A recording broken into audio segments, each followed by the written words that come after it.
Assalamualaikum warahmatullahi wabarakatuh. Perkenalkan, nama saya Sekar Ayuandira dengan NPM 031 dari kelas Manajemen A. Di sini saya akan menjelaskan tentang materi komunikasi efektif. Sebelumnya teman-teman sudah pada tahu belum apa itu komunikasi efektif atau bagaimana sih cara komunikasi efektif itu?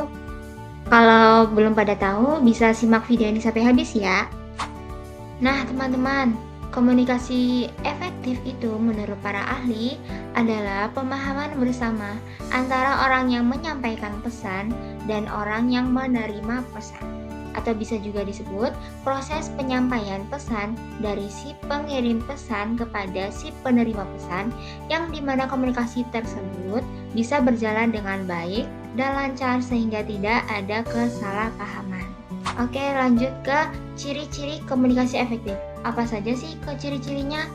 Yang pertama, itu ada pesan yang disampaikan harus mudah dipahami dan sesuai dengan kemampuan penerima.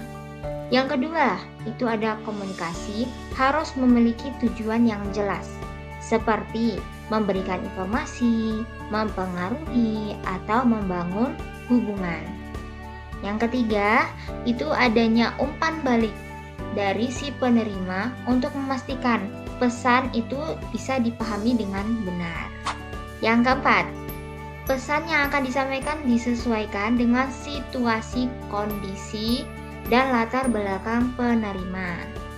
Yang kelima, itu ada bahasa yang digunakan harus sesuai dengan tingkat pemahaman penerima dan situasi komunikasi. Yang terakhir, itu disebut komunikator atau orang yang mengirimkan pesan.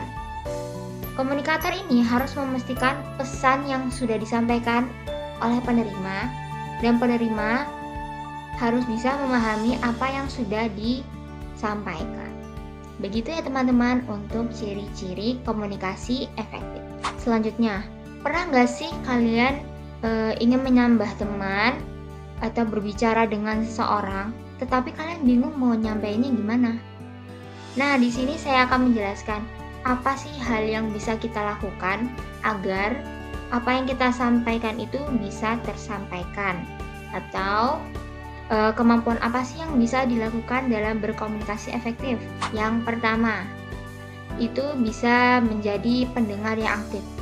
Maksudnya di sini adalah mendengarkan baik-baik setiap perkataan lawan bicara, dan janganlah menyela perkataan lawan bicara agar kita bisa memahami setiap perkataan serta maksud.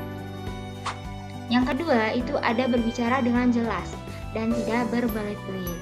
Saat berbicara, cobalah untuk berbicara dengan jelas. Perhatikan nada bicara dan akurat. Nada bicara tidak hanya mempengaruhi pandangan orang lain, tetapi juga situasi dan suasana hati orang yang kita ajak komunikasi. Yang ketiga, itu kepercayaan diri. Nah, kepercayaan diri ini sebenarnya hal yang sangat krusial ya dalam setiap interaksi komunikasi. Rasa percaya diri kita ini akan memberi keyakinan pada orang lain kan kemampuan kita dalam memenuhi kebutuhan orang tersebut.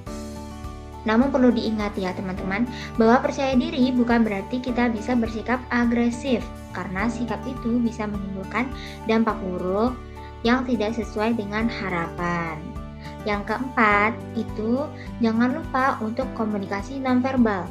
Maksudnya adalah kita bisa mengungkapkan sesuatu dengan ekspresi wajah, gerak tubuh kita, kontak mata, postur, dan bahkan pernapasan. Komunikasi nonverbal bisa kita lihat sebagai ungkapan seseorang. Apakah si pembicara ini antusias atau tidak tertarik, percaya diri atau tidak yakin, bahagia ataupun sedih. Nah, seperti itu teman-teman. Selanjutnya, apa sih tujuan komunikasi efektif? Nah, komunikasi efektif itu bertujuan untuk mencapai beberapa hal yang penting dalam interaksi sesama manusia. Yang pertama, itu pemahaman yang jelas. Komunikasi yang efektif itu bertujuan menyampaikan pesan secara jelas, sehingga penerima dapat memahami informasi tanpa kesalahpahaman. Yang kedua, itu dapat menghindari konflik. Maksudnya itu melalui komunikasi yang baik kita itu bisa mencegah atau menyelesaikan konflik dengan cara yang terbuka dan juga jelas. Yang ketiga, membangun hubungan yang kuat. Komunikasi yang efektif berperan dalam membangun hubungan yang kuat dengan dasar saling percaya, pengertian, dan dukungan antara individu ataupun kelompok. Nah, seperti itu ya teman-teman dari penjelasan saya mengenai komunikasi efektif. Sekian dari saya, selebihnya kurang lebih mohon maaf. Saya tutup. Wassalamualaikum warahmatullahi wabarakatuh.